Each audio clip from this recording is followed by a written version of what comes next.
In the gospel today, Jesus is speaking in parables, those being simple stories that anyone that heard them would understand the meaning. In these stories, Jesus talks about seeds, watching them grow, and their eventual outcome. He chose that because he was talking to a bunch of farmers, people living in an agrarian society. Had he chose to come to earth today here in Louisville, Kentucky, he would have used a totally different paradigm. He may have spoke of bourbon.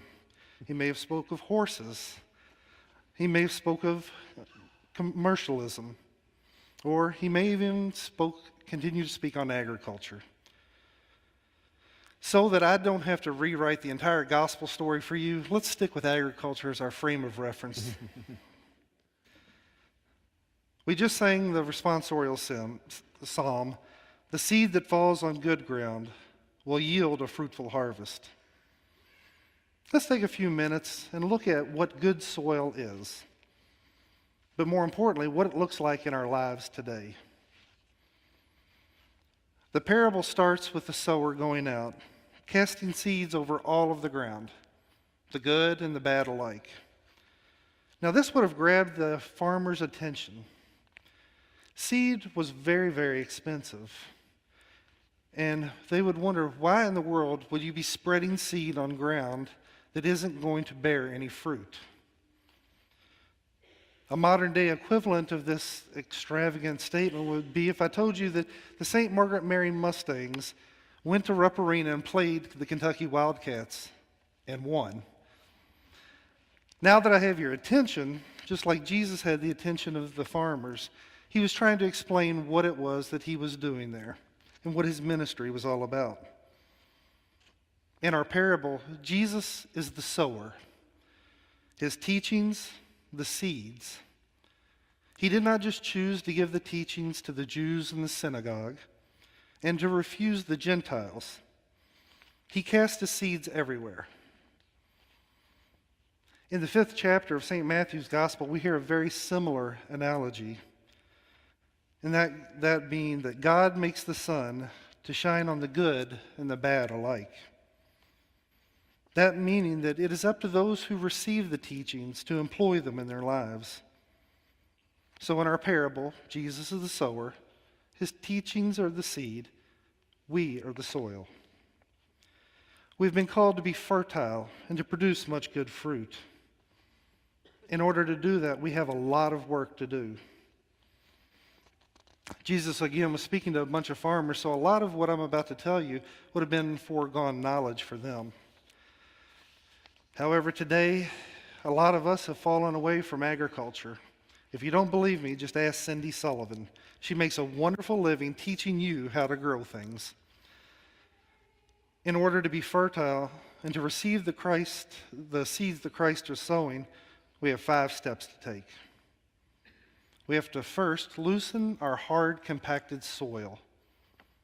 We must break the hard ground of our arrogance and our self-centerednism.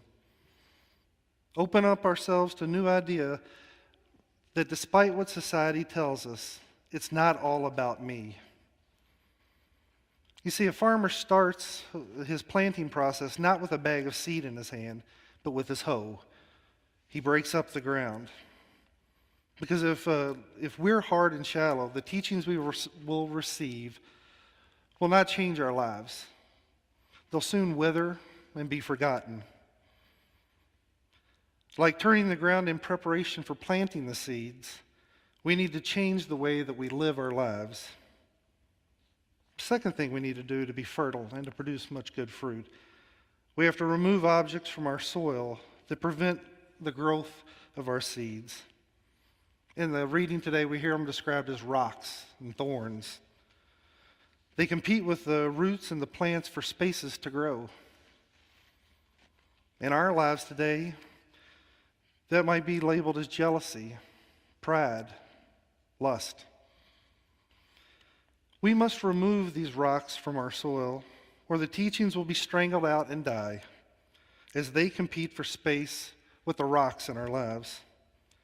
We must physically change to remove these rocks from our soil.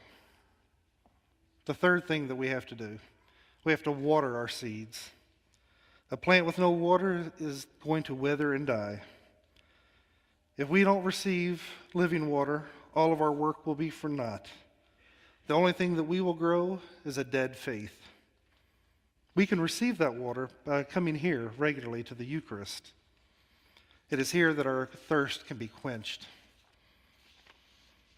The fourth thing to do to be fertile and to produce much good fruit is to fertilize our seeds. We have to give our seeds something good to eat. I'm going to ask you a few questions. Recently, what books have you read and what shows have you watched? If your answers are 50 Shades of Grey, Sports Illustrated, and The Hunger Games, and that's all you can tell me, I have to ask you, is that the best you can do to feed your seeds? If you watch on TV The Walking Dead, or you went and saw the Transformer movie, and that's all you've watched recently, is that the best that you can give your seeds? How about reading a book on philosophy, leadership, maybe the saints, family, or maybe just break open the catechism? Now, before you think that I just go home and read Robespierre every night, popular culture is okay. Just make sure that you're giving your seeds something good in there to eat.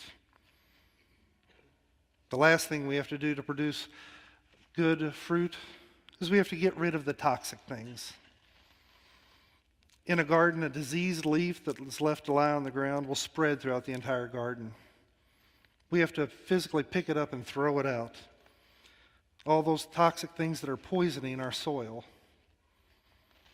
We can do that in our lives today by regularly going to reconciliation. That will relieve us with the burden of carrying the toxins around. Now, those are my 5 steps to being fertile, growing good fruit. Now that you have Deacon Derrick's checklist on being a master gardener, let's turn our attention to your homework. This coming up week, I want you to analyze yourself. Find out what kind of soil are you? And more importantly, how are you going to make yourself more fertile to receive the seeds that Christ is sowing?